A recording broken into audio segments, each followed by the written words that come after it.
Spectrovision Radio. While our government's official position is not to speculate on this subject, we can choose to let our minds explore other possibilities, to use our imaginations. For if we consider that astroscientists agree on one point, that the possibility of life elsewhere is not only quite probable, some feel it is there without a doubt. Let us suppose then that these objects are real space vehicles, extraterrestrial in origin, and not an illusion of the mind.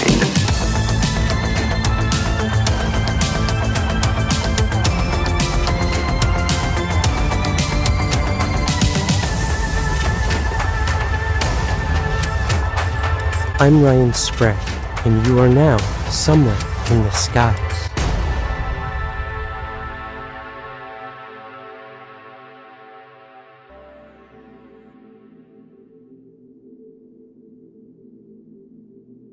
Hi, my name is David Allen, and I'm going to tell you about something that happened to me in 1977 in Port Glasgow in Scotland. To set the scene, I was an aviation buff. I knew aircraft. I was quite happy with my knowledge of aircraft. I'd been to Biggin Hill, RAF Biggin Hill, the year before for aircrew selection, unsuccessfully. I was in the Air Training Corps, so I knew planes really well. At home, I lived on the 10th floor of a block of flats. My bed was by the window. So whenever I woke up at night, any time, I generally lean on the windowsill and have a look out, see what's happening in the street, anything about, is the sun coming up, just what's going on. So I was staying at my brother's in Port Glasgow for the summer for about 6 weeks. I was a bar porter at the hotel where he was second chef. And we were living in a tenement. If you imagine the tenement as being an elongated square, like an oblong, but it's got one end missing. And where the end is missing, that end opens out onto the main Glasgow road and a railway line and some trees, the shoreline really, and then it's the Clyde. So it's like a back court. So we're on the second floor, and I woke up at night, and as usual I thought I'd look out the window, knelt up, kind of put my chin on my hands on the windowsill looking out, looked down to the back court. Of course it's empty, there's nothing there. Looked at the windows opposite, there's no lights on, or none that I really can recall. And when I looked to the left towards the open end of the block that looked towards the road and the Clyde, all of a sudden in the sky I saw two elongated triangles, and they were crossing right to left, and they were close enough that they were illuminated by the orange lights from beneath the road. So I really got the feeling they were like just out there on the road passing over, and I saw them for 1, 2, 3, 4 seconds, and then my view was obscured. They appeared from like above the roof, saw them in the gap, and then they disappeared from my view. The strange thing was they had no lights whatsoever. They were elongated triangles. They had no sound whatsoever. There was no visible signs of propulsion, there was no lights, there was no nothing, other than the bottom was reflecting the orange streetlights that you sometimes get when clouds are really low. They reflect the streetlights. These craft were reflecting the orange streetlights. And they passed by silently and they went on their way. Now, lead aircraft was closest into the shore, and the number 2 was on the outside, tucked into a really nice position, really close, a good formation. And although I would like to go, wow, something strange, extraterrestrial craft, the fact that we're flying information made me think, they're ours. They've got to be ours. Who else? We fly like that. Now, when I've opened up about the story recently, people have said to me, but geometry is sacred. Why shouldn't aliens fly information? And yes, that's correct. But then again, why shouldn't aliens fly a kilometre apart? Vertically, horizontally at a 45-degree angle? Why don't they could fly any way other than the way that I'm used to seeing our aircraft flying all the time. Now, heading down the Clyde, perhaps running silent, shall we say, no signals, no emissions, following the lights, literally flying down the shore. Now, further down the Clyde and a little to the north, there's a nuclear storage facility where they keep nuclear weapons. And further out in the Clyde, down to the southwest, you have an airbase at Machrihanish, which was always rumoured to have strange goings on. It was a very remote place. It had a a really long runway. It has a few stories itself centered around it. So I really got the impression that these were two top secret craft, possibly American craft, being flown over the UK without the UK actually being aware of them, as though they were being tested. And it's stayed with me ever since. As I say, I really know aircraft, and to see these two elongated triangles. Now, I've seen all the pictures of the supposed TR-3B and all that kind of stuff now, but they're never as elongated as mine. That's like, they're all the equal sides when you see the TR-3B, but mine really had a pointy nose. Really quite fantastic. So that's essentially my sighting. It's puzzled me ever since. I really don't know what they are, and I've only started really talking about it in the last couple of weeks. So that's my experience. Two UFOs, Port Glasgow, Scotland, 1977, but I really think they were ours.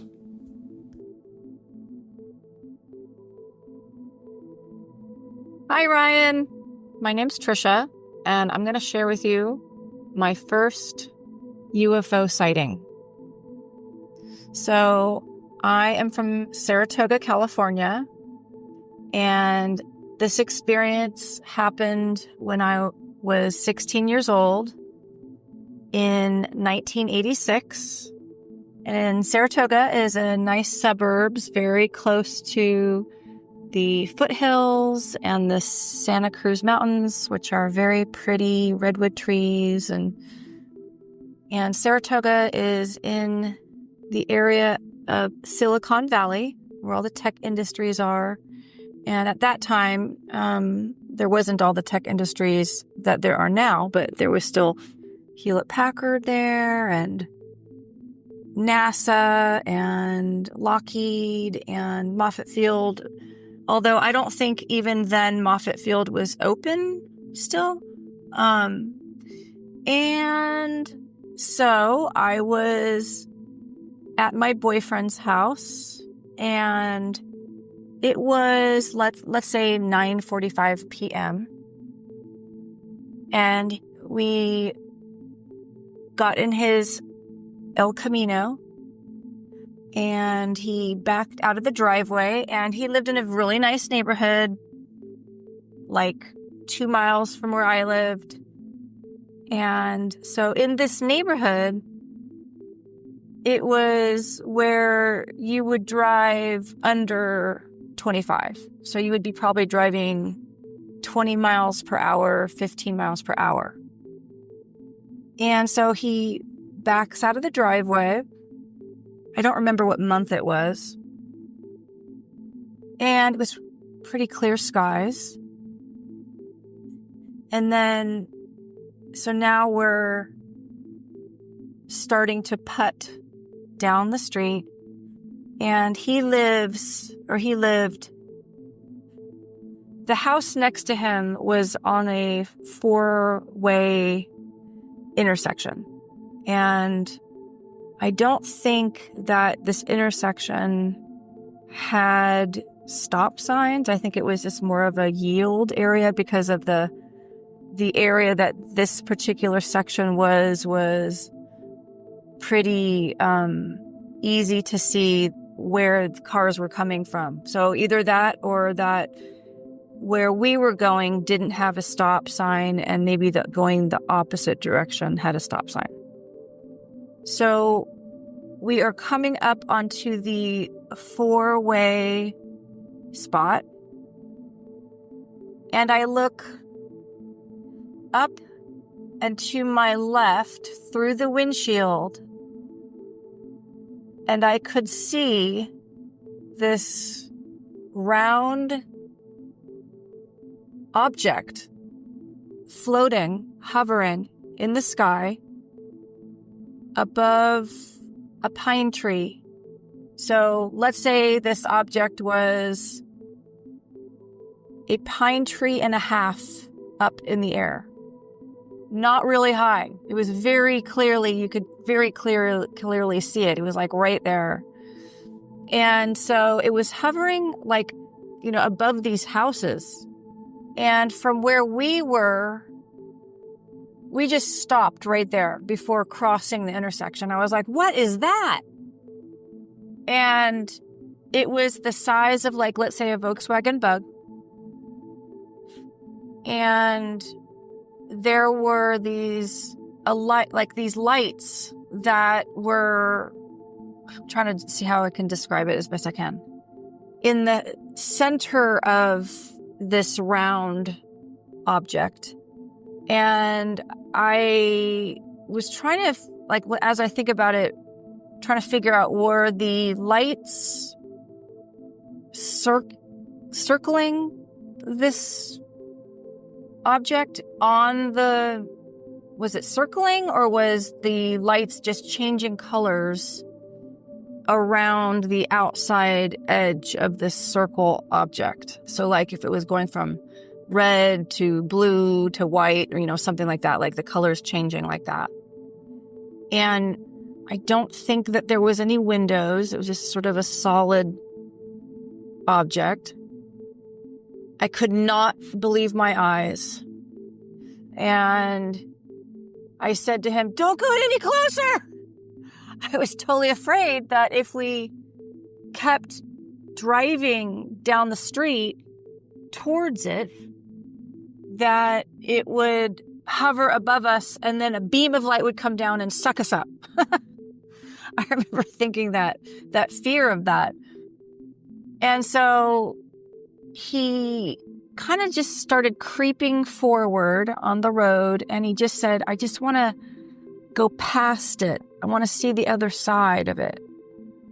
And so he now is passing by the next houses. So where it was hovering was like the third house or fourth house down on the left as we went through the four-way intersection.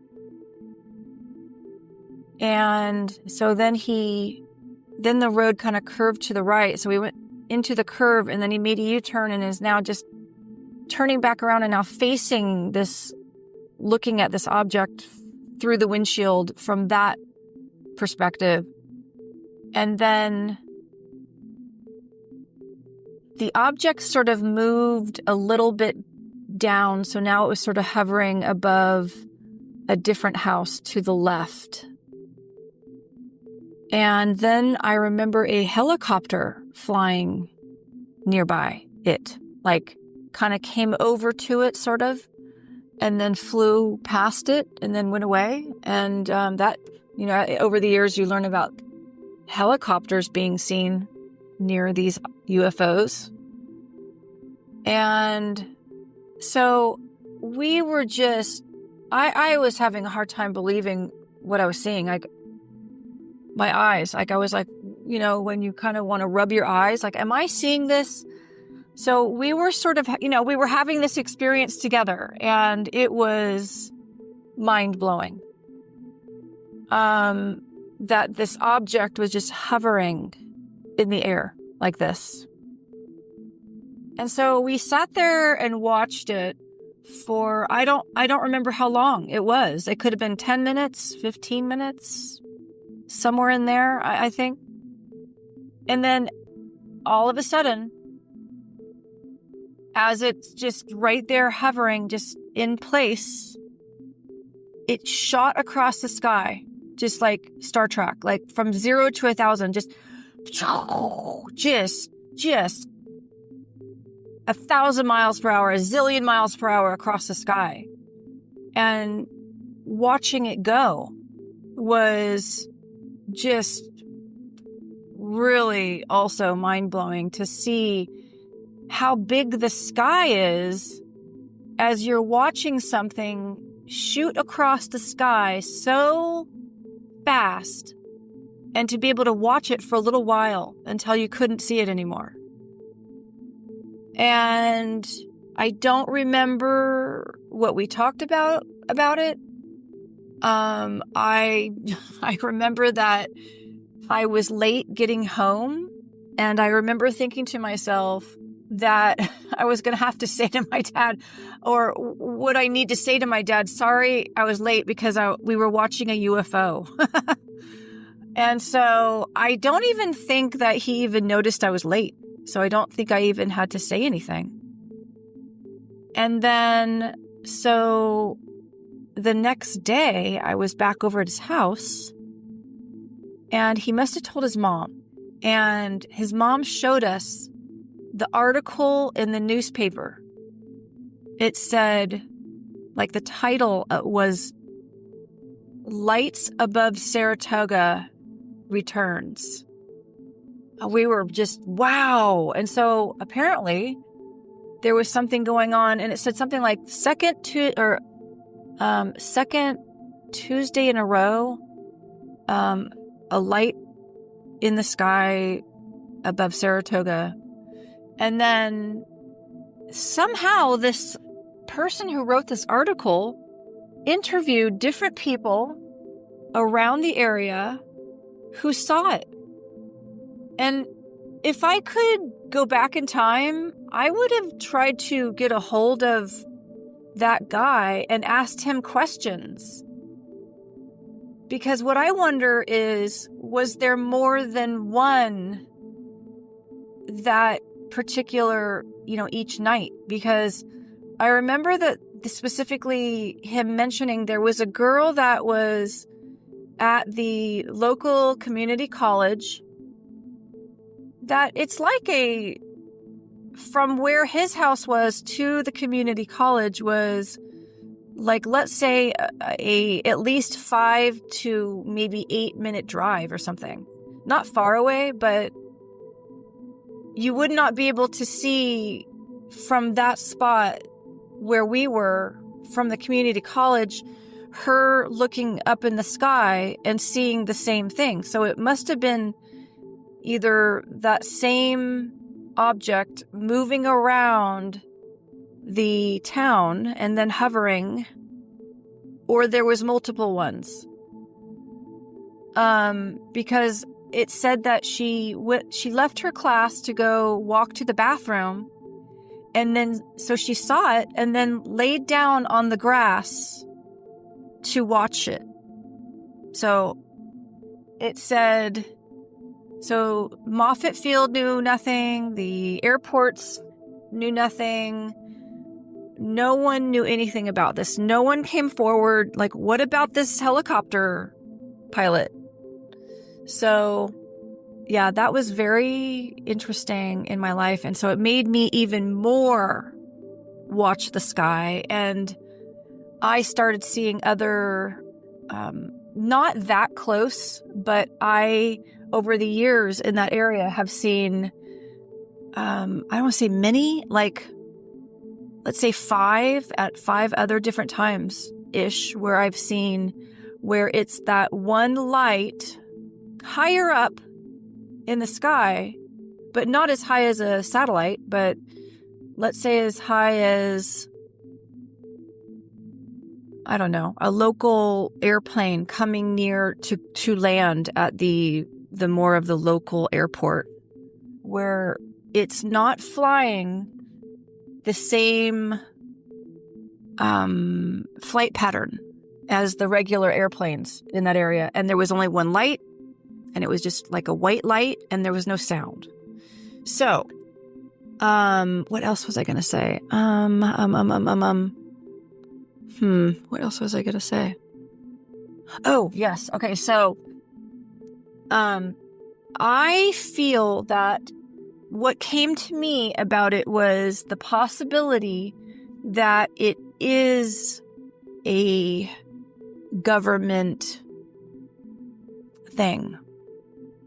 I don't know why. Like, almost maybe, was it a remote controlled something? I don't know. This was in 1986. I think it is possible that, and there's been many sightings in this area over the years. There's like a whole website that you can put your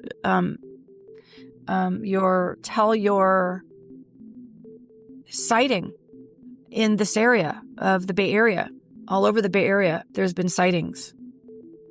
And I could tell even more about other people saying that their son saw this and that, and like one that was like the size of a football field, not far from the same exact neighborhood. So that was very interesting. So yeah, so that was a possibility that it's maybe a government thing, but I don't know for sure. Also, at one time where another guy was saying that he saw a UFO that looked like it was in mid, sort of out of control, like gonna crash mode, like through the air, flying through the air. And then from one moment to the next, it's like it went back into another dimension. And then he didn't see it again. So that's my story of my first sighting of a UFO. And years later, I talked to that boyfriend, got a hold of him, and I said, do you remember the time when he saw the UFO? And we had so much fun discussing it after all those years.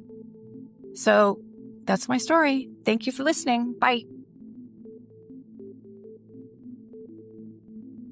Hey guys, I'm Louis Daylights. This is attempt number 6, trying to record this. I don't know what's going on. It's very, very annoying. Very, very frustrating. I don't understand why this is happening. I don't know if it has anything to do with the UFO encounter with some friends back in 1995. So basically, I'll give you a little history and then I'll get into it again for the 6th time today. In the early days of my photography passion, before I was even a photographer, I used to have all kinds of weird, random stuff happen to me, things that would encounter while I lived in South Florida in Miami. Back in the 90s, I was raised in Miami. After being born in New York, we moved to Miami, and there's where I spent most of my childhood and teenage years and part of my adult life before moving to Massachusetts. But during the time that I was living in South Florida, Miami specifically, I was a teenager, and I was often participating in a recreational pastime known as the old. And so during that time, I used to hang out with friends, have a good time.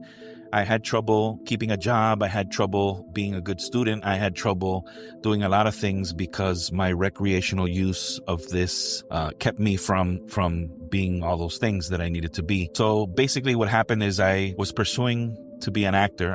After high school, I wanted to be an actor, and I found that there were a lot of doors that were being closed in my face in regards to pursuing that as a career. And I became sad. I became, not depressed, but I was very sad and disillusioned with life, not being able to pursue what I wanted to pursue. So I made a deal with myself that my life would be the equivalent of what an actor experiences by taking different roles and playing different parts in different productions, except I made a deal that I would do it with myself and that I would put myself in situations that were exciting, situations that at times could be dangerous, that at times could be unusual. And basically I said to myself that I would provide myself a quality of life that would allow me to experience a lot of different things. I didn't care what got in the way of that. So in the process of doing that, I was getting myself into a lot of trouble. I was misguided. I was dealing with a lot of inconsistencies in my life. In particular, my recreational use of eventually became a hindrance, and I had to kick the habit in my later life. Anyways, I ended up wrecking my mom's car one day, and that was the straw that broke the camel's back. My mom kicked me out of the house, and I went on to live my own life the hard way. And basically, I thank Mom for that, because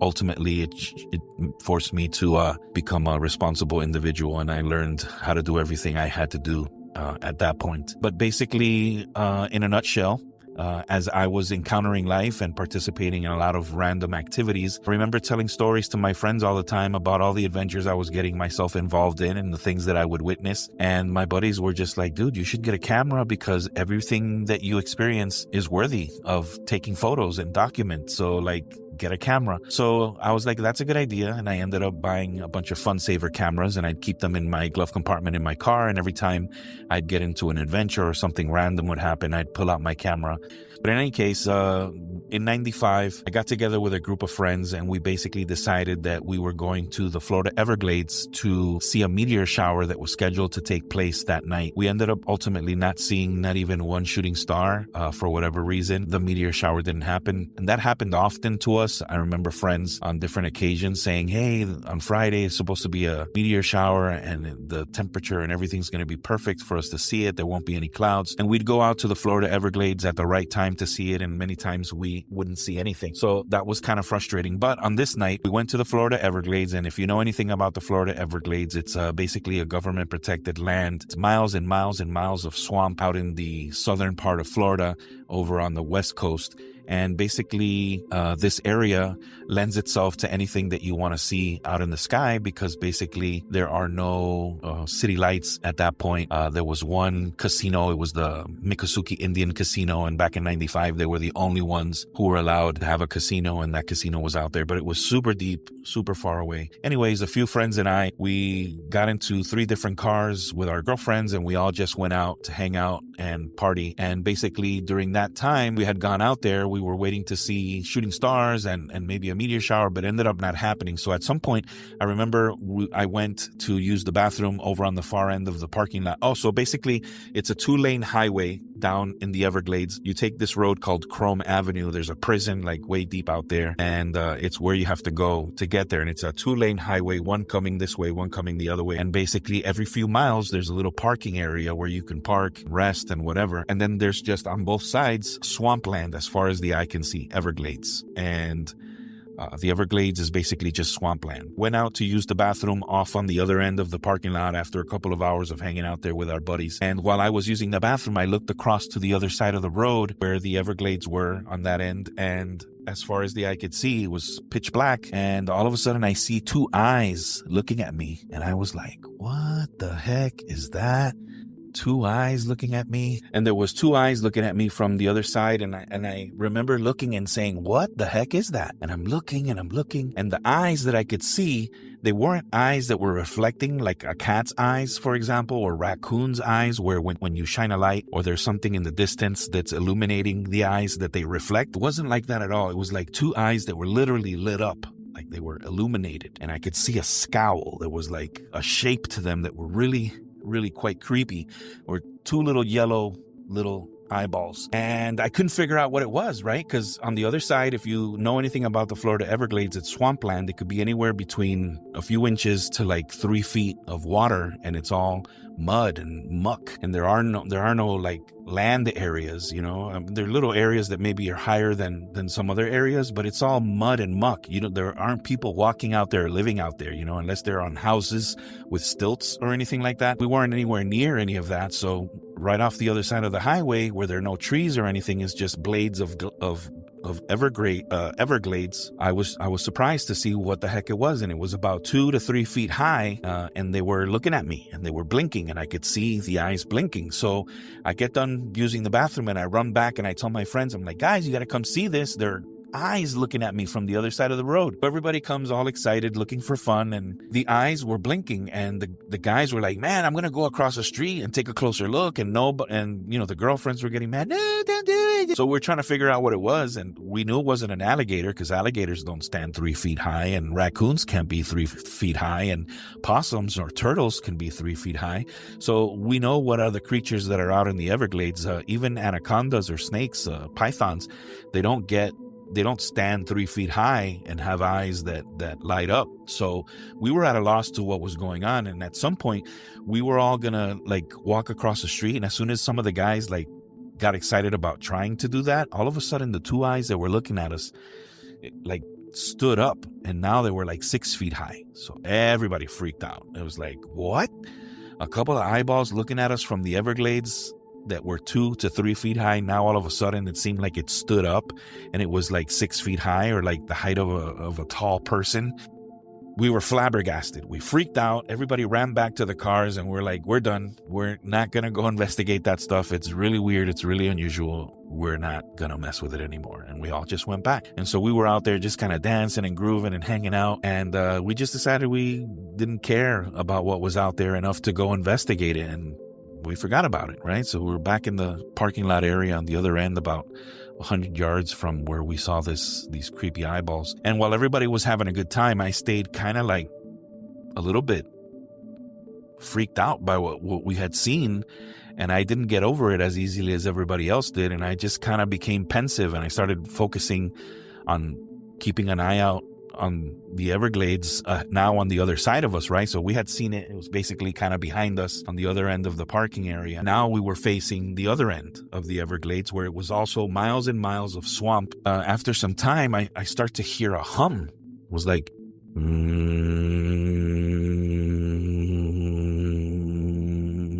and it was a steady hum that was getting a little louder and a little louder, and it seemed to be coming from the other end of the Everglades there. And I remember stopping and trying to listen and not be disrespectful to the people that were talking, but I decided to take a few steps away, and I was listening and listening. And then as I was looking out into the Everglades, I saw like a little ball of smoke that was like 1.5 to 2 miles away. It looked pretty large in size, maybe the size of, I don't know, 2 school buses stacked up on top of each other, and kind of wide as well. Wasn't a cloud. I want to describe it as a ball of smoke. It wasn't perfectly round, but it had the shape kind of a cloud, but it was smoky. It wasn't a cloud. It was like smoke that was hovering over the Everglades. And the hum seemed to be coming from that direction. So it was like,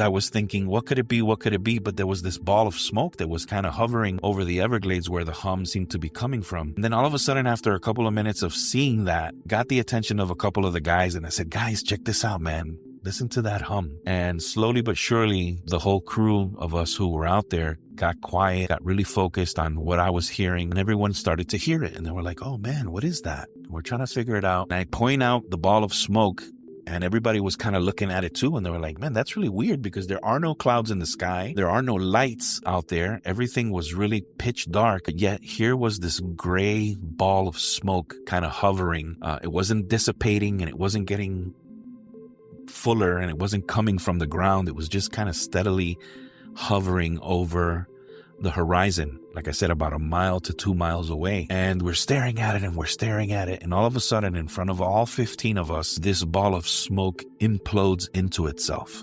Basically just expands for a moment and then just imploded into itself without making a sound. If I was to give you a description of what a ball of smoke looks like when it explodes outwardly and then into itself, right? And it goes inward, the opposite of an explosion, an implosion. And it kind of does this thing where it mushrooms out and compacts itself into itself and disappears when it implodes. And that's what it looked like in the sky, about 2 miles out into the Everglades. And some kind of ball of smoke up in the air imploded into itself and went away. And we could no longer see it, and the hum was gone. Before anyone could finish reacting to what they had just seen, it reemerged like 1 mile to the left of where we were all standing. So if we were looking at it right here, all of a sudden, what? Holy crap, look at it over here. And it was the same shape. And it was almost looked like fumes. As you look at the ball of smoke, it had like a fumey, like, you know how when you're looking in the desert and you're looking at a far away distance and you could see the heat, kind of like the heat wave of it, where it's like gases, where it's like a little blurry. Like that's what this ball of thing looked like. And we were all seeing it and we're like, what the heck is that? And it was like, all of a sudden it implodes into itself again. And before it disappears completely, it reemerges again now on this end, like another mile in the opposite direction to the right. Dude, everybody starts freaking out. What the hell? And it's and then we didn't know if it was getting bigger or if it was getting closer. Hum was louder, and the ball of smoke was fuzzy, and you could see that it was fumy and like gassy. There was something that was like not right with this ball of smoke, but it was getting closer, it seemed. And then it disappeared again, imploded into itself, and reemerged again a little bit higher, but almost closer to us in the way that it was more above us, and we now had to look a little higher to see it. But it was almost like if it was over here. We were seeing it further away on the horizon, but now we were seeing it higher, up closer, and bigger. And the hum was louder. When that happened, out of the 15 people that were there, one person said, we need to get the hell out of here. And usually when somebody makes a statement like that and we're seeing something scary, if this has ever happened to you where you see something scary and somebody says, let's get the hell out of here, there's usually 2 or 3 people that are like, nah, let's stay. We need to see what this is. What, this is weird. Like, let's stay. Nobody said that. Everybody just like ran. And we all ran to our cars and everybody jumped in their car. Now, don't get me wrong. People were laughing and having a good time, but we got the heck out of there. So we all get in our cars. I was in the back seat of my friend Kevin's car. And I was in the back seat sitting in the middle with my girlfriend on this side and another pal on this side. Kevin was driving and his sister was on the passenger seat. There were 2 other cars that were ahead of us and they had already taken off. And Kevin was taking his sweet time, putting on his seatbelt. And I'm like, dude, get us the hell out of here. We need to go. And so, he put the pedal to the metal. The windows were already down from us hanging out and listening to the stereo. And I could hear the hum over the stereo, but I couldn't see anything when I looked out the window. So he went and turned the radio off so that we could hear the hum. And even though we couldn't see anything where we were now, where we had looked before and we could see this ball of smoke or whatever it was, we could hear a hum that was really loud. It was like, and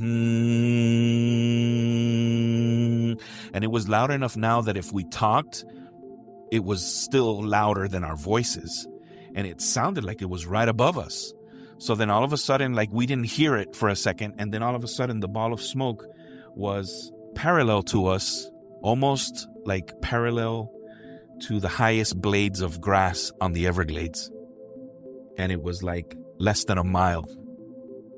Right? And we could see it and it was humming and we could hear the hum from the distance. And we were driving anywhere between 90 to like 120 miles per hour. And the other cars were doing the same and we were booking it and we were going really fast. And as fast as we were driving, when I looked to the side, I remember telling my girlfriend who was right next to me, I was like, look at it. It's right there. Look at it. It's right there. Listen to the hum. It imploded into itself as my girlfriend and I were looking at it. And all of a sudden, the hum was above us again. It sounded like 100 Miccosukee Indian ghosts that were over our car, like humming, literally to scare the crap out of us. Like, that's what I was thinking at that point. I was like, what? It just sounded insane. It didn't sound like anything you'd ever heard before. And it was like, and then it would stop. And all of a sudden I would see it again over here. And I'm telling you, this ball of whatever this was imploding into itself, disappearing and reemerging above us. But we couldn't see it because we were in the car. It happened like 2 more times where we could see it and the hum was far away. And then we could hear it and we couldn't see it, but it sounded like it was right above us. So the last time that I remember that it happened, I go digging through my stuff and I pull out my Fun Saver camera and I'm like, and I stick it up into the moonroof or the sunroof of my friend's Honda Accord. I stick my arm out and I literally put it up kind of at an angle like this, because I know if it was this, and if it wasn't right above our car, that I wouldn't get the shot.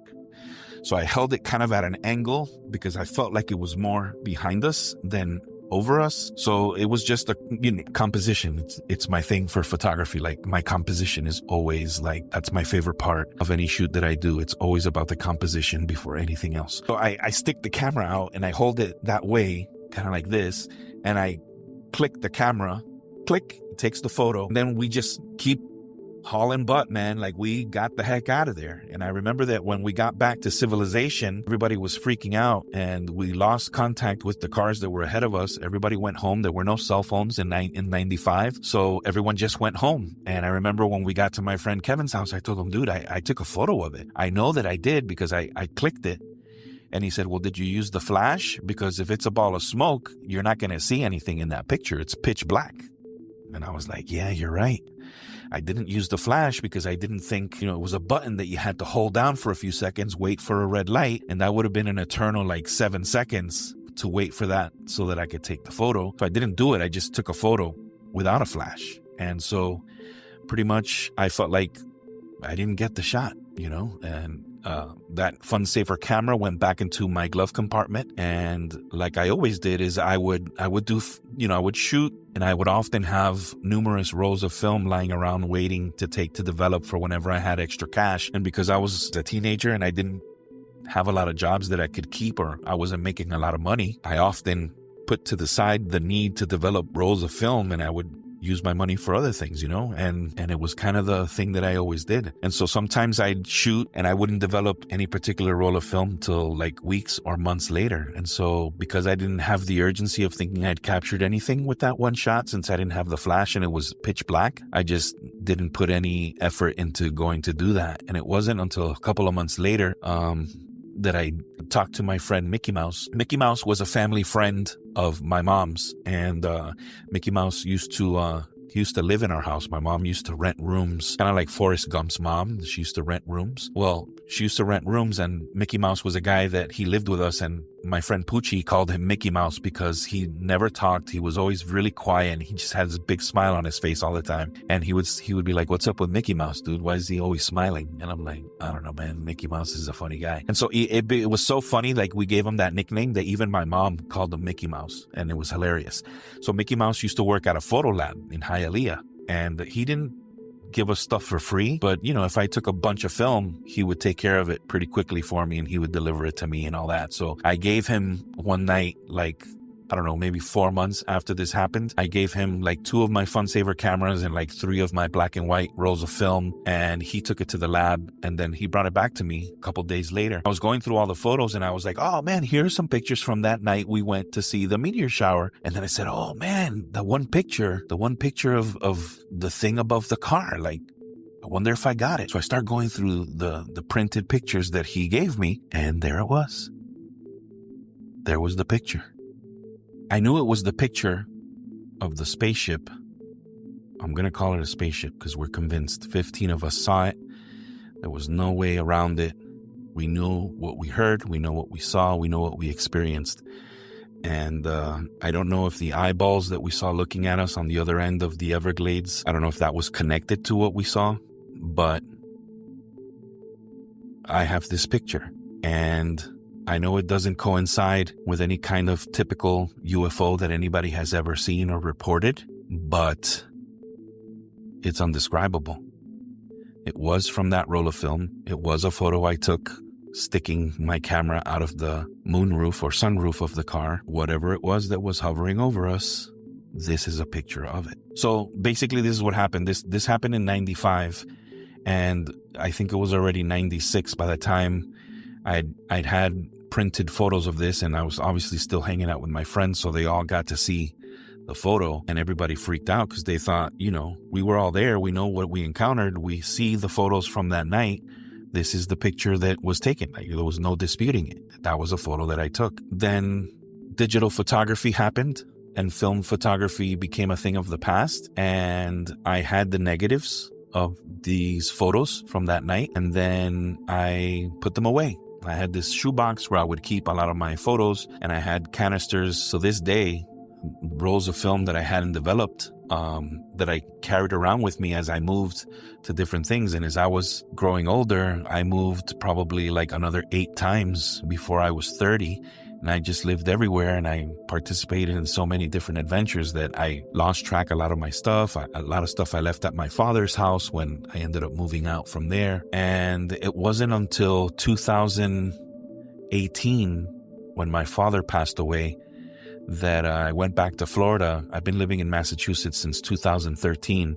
In 2018, my father passed away, and I went back to Miami to take care of his final arrangements, and my brother and I sold this house. And before we sold the house, we went through all the stuff, and we got, we basically had to clean out the house. And I took a photo of my Minolta Freedom Escort, which was my point and shoot camera that I shot with for years. And this is a photo of it. This was my go-to camera for a lot of the stuff that I experienced during my life. So it's a really special camera. But then even that day, I remember salvaging a bunch of rolls of film, and some of the photos that you're seeing now are from rolls of film that I shot in 95 that I didn't get to developing until this March 2022. Because when my father passed away and I brought back what I could bring back on my one suitcase, it all went into my garage, and I didn't think about it after I brought it back. I just kind of let it sit there in boxes. And then in March 2022, I was watching a documentary about the Tic Tac UFOs that the military had footage of, and I started thinking about that situation in 95. And I went back and I started looking for the photos, and I don't have the negatives anymore. But when digital photography became a thing, I ended up scanning those pictures that Mickey Mouse was able to print for me. And I remember Mickey Mouse at the time, he took the film back for me and he gave me a higher resolution version of the same photo, which was more grainy than anything else. But it was his attempt at trying to see whatever we couldn't have seen normally in the original photo, because it was a little bit on the darker side. But so I have those. So I reached out to my friends Sergio and Alex. They're twins. They were a couple of my buddies that were with us that night, that I've stayed in touch with. And now these guys, they own their own businesses and they're married and they have kids, just like I'm married and I have kids. And Sergio sent me a picture I had sent him back like in 2006 or 2004 or something like that. And I was like, yeah, man, I remember the story. And we caught up and I went digging for my photos, and this is where I found them. And so when I was watching that Tic Tac documentary, there was a website that they featured where people have reported sightings since the 1950s, and they have a chronological order of sightings. So I went on the website to see if there had been any sightings in the Florida Everglades, and sure enough, yeah, in the Florida Everglades, I wouldn't call it a hot spot, but it definitely had some history. And so I called the hotline and I reported the 1995 incident in 2022, and they didn't really take me very seriously. I told them I had the photo. He asked me to email it. It was very matter of fact. And he said, if you want to tell the story, because I wanted to tell him the story over the phone. He wasn't really trying to hear it. He says he gets phone calls every day. People want to talk to him, and he says if he listens to every story, he won't get anything done. So he tells people to email the story.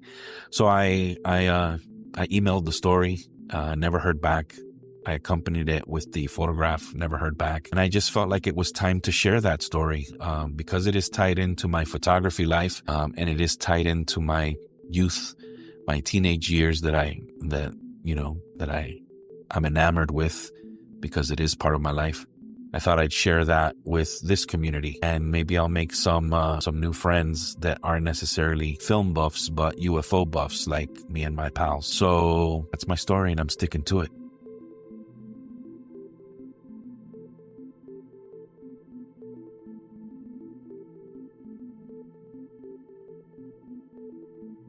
Thank you so much for listening to this episode of Somewhere in the Skies.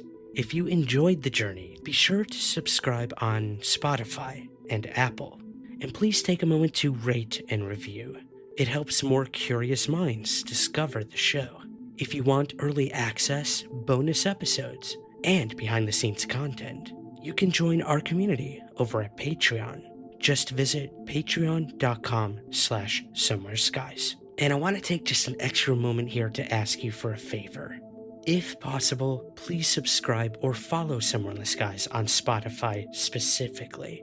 We've recently partnered with Spotify to bring full video episodes to the platform. And while you absolutely do not have to watch the video, just clicking the video version lets you listen the same way you do anywhere else. And I'll be completely transparent with you guys. We make a significantly larger portion of ad revenue when you listen or watch on Spotify. And trust me, I know switching apps is not always ideal, but Spotify's interface is super smooth and user-friendly, and I genuinely think you'll love the experience. More importantly, your support there helps us immensely in our goal to make Somewhere in the Skies a full-time endeavor for me. So you listening and watching on Spotify truly helps make that dream a reality. Thank you in advance for following and subscribing and commenting over on Spotify.